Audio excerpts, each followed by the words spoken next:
For those who don't know me yet, my name is Nathaniel Ramsey. I am from Australia.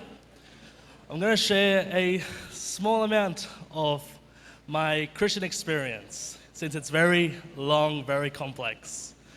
So I am from Australia, but I didn't grow up in Australia. I grew up in a small country in South America called Ecuador. Very small country between Colombia and Peru.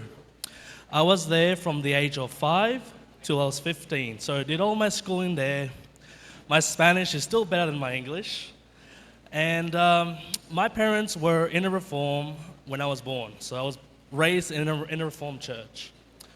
Unlike the Philippines, Ecuador is not so kind to foreigners. They don't trust us. They call us gringos in South America. And they're not very kind to us. And my family experienced a lot of racism in that country over many years, especially in the church. So my experience in the church and the reform was not very good in that country, unfortunately. And we didn't have a car. We were very poor. We were actually stuck in the country for those years. We were supposed to go only for 1 year holiday, but we ended up staying 10 years. We lost our passports when we were there. And we had ups and downs, but we always had issues with money in that country. And we had to take a bus to church. 2-hour bus drive, 2 hours on a bus. We had to carry big pots for our lunch, our dinner, and it was such a long, tiring trip. And over time, I turned to hate when I heard the Sabbath was coming up. I hated going to church. And I had a few good experiences, but overall, I did not enjoy the Sabbath. And I saw a lot of things in that country too, things that someone my age at that time should not see.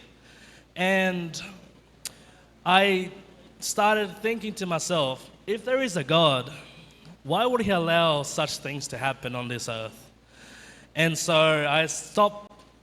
I slowly stopped believing in God. And by the time I was 15, I was a full atheist. I did not believe in God anymore. I thought to myself, if there is a God, he's not the God of the Bible. He's an evil God that allows terrible things to happen on this earth. And that was my conclusion. And I came to Australia, and we started going to the church here in Australia.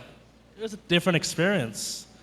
And I met new people, and I started doing some Bible studies. My mom was really pushing for me to do some Bible studies, and we started doing some. And I was very proudful in my belief that there was a God, and if there was a God, he was not a good God. And I had a lot of questions, and a Bible worker started coming to our house. Every Sunday started coming to our house. And I'll give him all these questions. Some he would answer, some he wouldn't. In the end, he stopped coming. And I had a sense of pride. I thought to myself, oh, he cannot answer these questions. And eventually, I got Brother Ben Till started coming to my house. And he started answering all these questions. And for a while, I started believing in God again. All the evidence points there is a God and the God of the Bible. And I started also believing in predestiny as well, which is not a good thing to believe in, because it sort of cuts off any hope for the future. I used to believe, well, I wasn't destined to go to heaven. Some people are, some people aren't, but not me. And slowly, more and more Bible studies with Brother Ben and with other ministers at the church, and having a brand new experience in the Reform and Christianity, and seeing how people's lives get transformed, my heart that was very rocky started becoming more a heart of flesh. And in 2017, my cousins, they invited me to a youth camp in Queensland. I'm from Queensland, by the way, from Brisbane. And it's a beautiful island called Moreton Island. Beautiful. in Ecuador, we never saw such a beautiful place. It was like paradise. And we went up a sand dune, and we had this beautiful sunset on the Friday afternoon. And I decided to give my life to Jesus, to get baptized. That was one reason. The other reason is my cousins also told me about missionary school. And as a 17-year-old, the first thing I thought is, 4 months away from my parents. That's excellent. And yeah, I decided to go to missionary school in Australia, in Sydney. The issue was my parents still had no money. I had no money. Just finished high school, didn't have a job yet.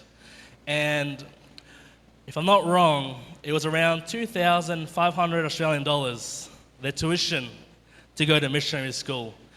And I did not have even close to that. So I started doing a few jobs here and there, but it wasn't enough. I raised, I think, $500 out of the 2,500. And I was in contact with Brother Nathan Tyler during the whole time, and he was really encouraging me to go. Brother Nathan, Brother Paul Chapman, Brother Ben Teal. And I thought to myself, I kept getting discouraged, thinking to myself, I cannot go. I don't have the money. And at the time, my parents also were saying, you're too young, we don't have the money, it's not the right time, wait for the year after. And this is in 2019, by the way.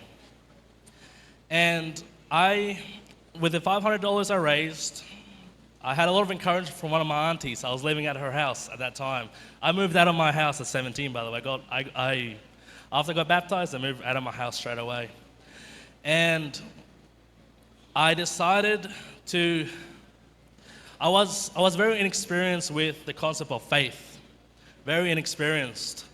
And I thought to myself, if God wants me to go to missionary school, I'll buy the ticket. I'll buy the flight to Sydney. Even though I don't have the money for it, I'll buy it.